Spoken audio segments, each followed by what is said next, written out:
So, is Xiaomi trying to fill in the shoes of Huawei? RIP. What happens when the company that is known for its more affordable gizmos tries to compete in the big leagues?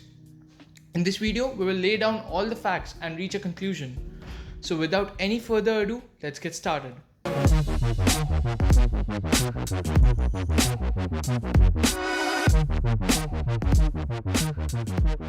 The problem isn't the actual mass of the smartphone, but its poor weight management. In the never ending battle of battery life versus thickness, battery life always prevails. As per Xiaomi's rulebook, and thickness is compromised. They do manage to copy the looks of other brands' flagships, but weight management is a criteria they just can't copy. Xiaomi launches too many phones, which confuses the consumers and also cannibalizes their own phones' sales.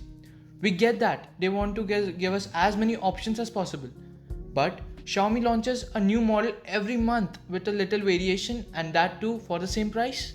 For example, this is Mi 10T and this is Mi 10T Pro 5G. The Pro in this one is highly misleading, but let's save the Pro outrage for another one. So one might think, what's professional in this one?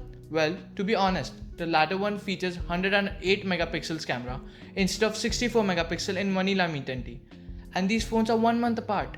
That's it.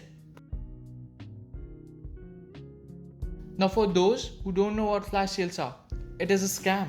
It's a tool for creating hype and plays a major role in black marketing. All it does is frustrate the end consumer. Flash sales are over in a minute or two, and people are forced to buy from offline black marketers with a premium over the online price. This is clear robbing of the consumers. Well, for those who don't know this, let me tell you. They sell the same phones by renaming it or creating sub-brands like Redmi or Poco. Let me elaborate. Global Mi 90 Pro was the same as Redmi K20 Pro. Global Redmi K30 was rebranded as Poco X2. And there are more, but that will take the whole day. TechAlta explains in his video the bizarre naming scheme of Xiaomi phones. And about that dumb naming scheme, who names their phone Redmi Note 10 Pro Max? That's a mouthful. MIUI is a heavily customized skin on top of Android, and the personal taste may differ to one's liking. Some may love the overdone animations and some could purely hate it, just hate it. Same about the icons. Some keen-eyed ones could even see the resemblance to the walled garden. Well, actually they aren't wrong. Everything is inspired by iOS. From the control center, the icons, the settings menu to the animations. Well, I'll give them that. They've copied exceptionally well. But still the animations are overdone and lack the overall polish. This is a big one. The trendsetter for ads. One of the most annoying issues that refrains us from recommending Xiaomi phones is the bloatware and ad situation. Xiaomi pushes ads in mostly all of their phones, from the budget Redmi Note 10 to their ultra phone, the Mi 11 Ultra, with no concessions for the higher priced one. Though the amount of bloatware has been reduced significantly since the hellhole of the beginning, it still prevails, and it's mostly junkware. Allow me to explain. Samsung also puts bloatware, but its productivity apps like Microsoft Office, etc., which are a hell lot more useful than Xiaomi's junkware like MI Analytics, which is dubbed as spyware by many. Also, Xiaomi has made a name for their phone's overheating problems. Though scanty nowadays, it's still prevalent. These memes will emphasize our emotions promptly. From Mi 8 being copied from iPhone 10 to the MIUI wallpapers being a complete ripoff from macOS. They have copied almost every move of Apple. We aren't saying that they shouldn't copy, but Xiaomi has become a clone of Apple. For making a flagship, they should have their own ideas. Ripping ideas off worked when they were providing budget smartphones, but now they are up against the likes of Apple and Samsung. Well, it's not all but Xiaomi's business model revolves around their software services. They'll proudly point out to their 5% profit markup on hardware that they sell. Although in hindsight this does wow consumers as they get more for every penny they spend. Xiaomi's other shady practices do come to light if you dig a little deeper, but that's a rather long and boring corporate video. This is a complicated one. Although Xiaomi may come across as a company that invests heavily in new ideas, but that's a little far-fetched. For example, Xiaomi recently announced a 200-watt charger demo. As impressive as it sounds, it's not rational, as it will harm the battery life severely in the long run. What we want to say is, they should invest in completely new ideas. For example, graphene batteries. Ideas that will change the smartphone industry. For example, Apple's iPhone, Samsung's Note series.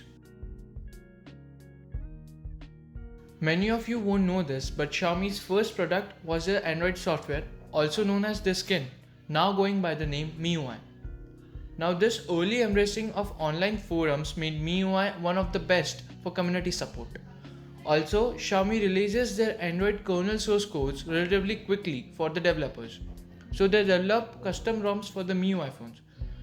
This explains why Xiaomi phones have many custom ROMs for them and also shows the general dislike towards MIUI by the consumer. Well, with aggressive RAM management, we do get good battery life and not to mention one of the better standby times in the Android world.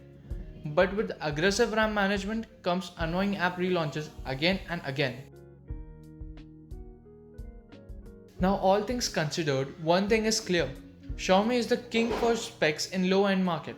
But even then, we can't recommend those phones just because of one thing: MIUI. The sheer number of bugs in MIUI make it unusable. Though these bugs are ironed out in about a month, they shouldn't be there in the first place. Now there is a counter argument to this that users could fiddle around to better their experience. But here's the talk.